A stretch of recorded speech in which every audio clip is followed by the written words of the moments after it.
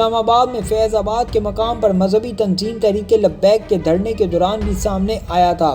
اس تنظیم اور حکومت کے درمیان 6 نکات پر مشتمل معاہدے کے بارے میں کہا گیا تھا کہ یہ معاہدہ کرنے میں اس وقت میجر جنرل کے عہدے پر کام کرنے والے فوجی افسر فیض حمید کی مدد شامل رہی ہے۔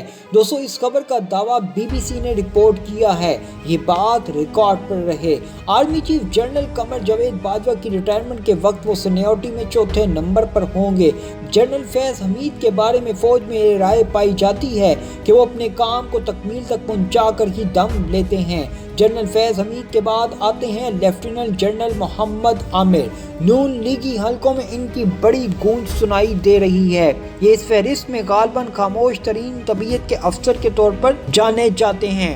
آرٹلری سے تعلق رکھتے ہیں اور سابق صدر آصف علی زرداری کے ملٹری سیکرٹری بھی رہے ہیں۔ اس وقت وہ گوجرانوالہ کور کی کمان کر رہے ہیں۔ دوستو، یہ وہ تمام جرنیل ہیں جن کا نام ممکنہ طور پر آرمی چیف اور جوائنٹ چیف آف سٹاف کے لیے لیا جا رہا ہے۔ ایک اور خاص بات واضح کرتا چلوں، جنرل فیض حمید اگلے سال اپریل میں ریٹائرڈ ہو رہے ہیں اور یہ آخری موقع ہے جب وہ آرمی چیف کے عہدے پر فائز ہو سکتے ہیں۔ اب آپ کے ذہن میں یہ سوال ہوگا کہ آرمی میں سینیورٹی کا تعین کیسے کیا جاتا ہے؟ آرمی ایکٹ کے مطابق کسی بھی افسر کی لانگ کورس میں سینیورٹی ملٹری اکیڈمی کاکول سے پاسنگ آؤٹ کے موقع پر ملنے والے نمبر، جسے پاک آرمی یا PA نمبر کہا جاتا ہے، کی بنیاد پر طے کی جاتی ہے۔ ذرائع کا کہنا ہے کہ joint chief of staff general Asim Munir اور آرمی چیف کے لیے ساحر شمشاد کو ممکنہ طور پر فائنل کیا جا سکتا ہے۔ دوستو، ذرائع کا یہ بھی کہنا ہے کہ یہ خبر اگلے 48 گھنٹوں میں ممکنہ طور پر سب کے سامنے آ جائے گی۔ وزیر اعظم آفس کے ذرائع نے بتایا کہ وزارت دفاع نئے آرمی چیف کے تقرر کی سمری 27 نومبر سے پہلے ہی بھیج دے گی۔ خواجہ آصف نے اپنے بیان میں کہا تھا کہ تعیناتی کا عمل پیر مطلب 21 نومبر سے شروع ہو جائے گا، جبکہ نئے سربراہ کا تقرر منگل یا بدھ کو ہو جائے گا۔ انہوں نے کہا تھا کہ نظام میں فوج کی اہمیت کو حکومت نظر انداز نہیں کر سکتی۔ دوستو، پاکستان میں بڑی فوج کے سربراہان ملکی تاریخ کے آغاز سے ہی اہم رہے ہیں، جس کی وجہ سے ملکی سیاست میں فوج کا کردار اور آرمی چیف کی اہمیت رہی، اور اسی لیے ہر بار نئے آرمی چیف کی تعیناتی ایک اہم سیاسی معاملہ اور بحث کا موضوع بھی بن جاتا ہے۔ تاہم موجودہ army chief general Qamar Javed Bajwa کی جگہ لینے والے نئے چیف کی تعیناتی سابق وزیر اعظم عمران خان کی جانب سے سامنے آنے والے بیانات کے باعث کچھ زیادہ ہی موضوع بحث بن چکی ہے۔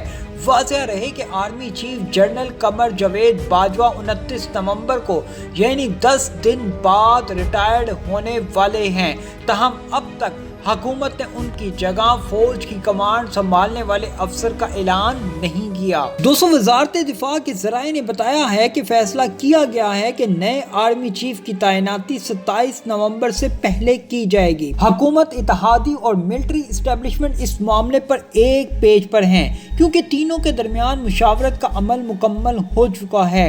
وزیر اعظم شہباز شریف نے حال ہی میں لندن کا نجی دورہ کیا تھا، جہاں انہوں نے سربراہ مسلم لیگ نواز شریف سے اس معاملے پر مشاورت کی اور واپسی کے بعد تمام اتحادی جماعتوں کو اعتماد میں لیا تھا۔ تقرر کے عمل میں صدر مملکت ڈاکٹر عارف علوی کا کردار توجہ کا مرکز بنا ہوا ہے، کیونکہ کچھ میڈیا رپورٹس کے دعوے کے مطابق وہ نئے آرمی چیف کی تعیناتی کا نوٹیفیکیشن 25 روز تک روک سکتے ہیں۔ آپ کو یاد ہوگا وزیر دفاع نے بھی یہ کہا تھا کہ آرمی چیف کی تعیناتی کے اس عمل کو خود عمران خان نے اس وقت متنازع بنایا جب وہ کسی ایک خاص افسر کو ہی ISI چیف رکھنا چاہتے تھے۔ دوسری جانب پاکستان کے سابق صدر آصف زرداری نے بھی گزشتہ روز اپنے ایک بیان میں کہا کہ ہم پاک آرمی میں پروموشن کے نظام پر یقین رکھتے ہیں۔ ان کا مزید کہنا تھا کہ تمام 3 اسٹار جنرل برابر ہیں اور آرمی کی سربراہی کے لیے مکمل اہل ہیں۔ دوستو، ایسی مزید معلوماتی ویڈیوز دیکھنے کے لیے قومی آواز کو سبسکرائب اور بیل آئیکن پر کلک ضرور کریں، کیونکہ یہ میری اور آپ کی نہیں بلکہ پوری قوم کی آواز ہے۔